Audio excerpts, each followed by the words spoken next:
బాంధవులకు మరియు ఇతర బహుజన సోదరులందరికీ కూడా ఈనాటి దొడ్డి కొమరయ్య జయంత్యోత్సవ శుభాకాంక్షలు. దొడ్డి కొమరయ్య అంటే ఆయన ఎంతో కాలం జీవించలేదు. ఆయన కేవలము ఆయన జీవిత కాలము 19 సంవత్సరాలు. 19 సంవత్సరాలు అంటే అక్కడ కూర్చున్న చూడండి యువ నాయకులు వాళ్ళందరికీ నాకు దాదాపు ఒక 18, 19, 20 సంవత్సరాల లోపు వాళ్ళే ఉన్నారు. కానీ ఈ 20 సంవత్సరాల లోపు 19 సంవత్సరాలు జీవించినా కూడా ఆయన ఒక తెలంగాణ భగత్ సింగ్గా పేరొందిందంటే ఆయన చేసిన పోరాట ఫలితము ఎంత గొప్పదో మనము తెలుసుకోవాల్సిన అవసరము ఎంతైనా ఉంది. 1927 ఏప్రిల్ 3న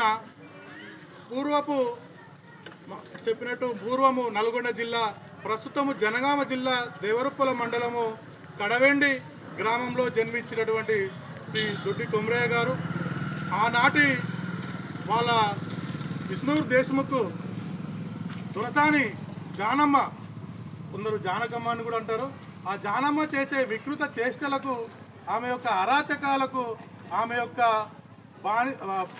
ఆమె చూసే ఒక బానిసత్వపు కోణానికి ఎదురొడ్డి ఒక సంఘాన్ని ఏర్పాటు చేసుకొని ఆ సంఘంలో చైతన్యం తీసుకురావడానికి ఎంతో ప్రయత్నం చేశారు.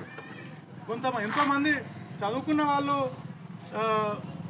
ఆ సంఘంలో పనిచేస్తున్నప్పటికీ కొందరు భయపడ్డా కూడా అతను గొర్రెల కాపరిగా ఉంటూ 19 ఏళ్లకే ఆ ఒక ఉద్యమానికి ఎదురొడ్డి వాళ్ళ ఒక రాచరికాలకు ఎదురొడ్డి పోరాటం చేసిన ఫలితంగా ఆ రజాకారులు ఆ యొక్క దేశముఖుల యొక్క కూటాలకు 19 సంవత్సరాలకే బలి అయి తెలంగాణ యొక్క భగత్ సింగ్గా పేరొందినటువంటి వారి యొక్క మన దొడ్డి కొమరయ్య గారికి నిజంగా జోహార్ చెప్పాలి.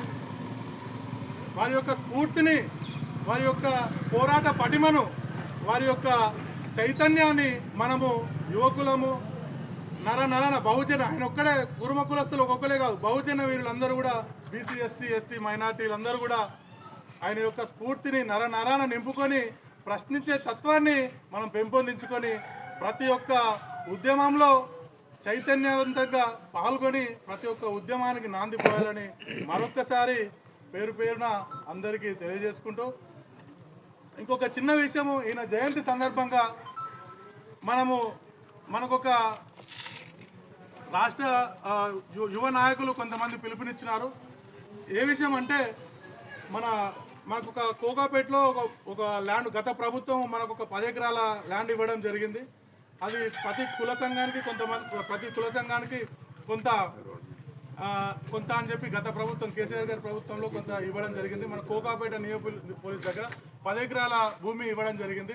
అది ఎందుకోసం అంటే మన యొక్క కుర్మ విద్యార్థులు ఆ హాస్టల్లో ఉండి ఫీజు కట్టలేని విద్యార్థులు, మెస్సుకు ఫీజు కట్టలేని విద్యార్థులు అందులో హాస్టల్లో ఉండి చదువుకొని మేధావులు జ్ఞానవంతులు కావాలనే ఉద్దేశంతో మనకి ఇవ్వడం జరిగింది. అదొకటే కాదు, మన ఉక్కు కళాకారుల యొక్క అభివృద్ధి, ఉక్కు కళాకారుల యొక్క శిక్షణ నిమిత్తము, విద్యార్థుల చదువు హాస్టల్ నిమిత్తము, మరియు మన కుర్మల యొక్క రీసెర్చ్, గొర్రెలు దాని యొక్క ఉత్పత్తి, గొంగడి, దీని విషయం పైన పరిశోధన నిమిత్తము మనకు ఇవ్వడం జరిగింది. కానీ ఆ 10 ఎకరాల భూమిలో కొంతమంది గొల్ల కులస్తులకు ఒక 5 ఎకరాలు మన పెద్దలు ఇచ్చినారు.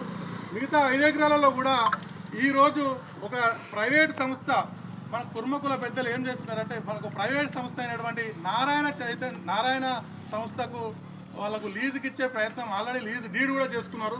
దీనిపైన మనం ప్రతి ఒక్క యువకుడు, ప్రతి ఒక్క కుల సంఘం నాయకులు, సీనియర్ నాయకులు కూడా కొట్లాడాలి. ఎందుకంటే మన భూమి, మన యొక్క 5 ఎకరాల కోకాపేటలో అంటే చాలా విలువైన భూమి, 100 కోట్ల విలువైన భూమి ఒక ప్రైవేటు విద్యా సంస్థకు, ఒక కార్పొరేట్ విద్యా సంస్థకు ఈ లీజుకి ఇవ్వడం అనేది, దీన్ని మనం ప్రత్యేకంగా ఖచ్చితంగా దీన్ని వ్యతిరేకించాలి.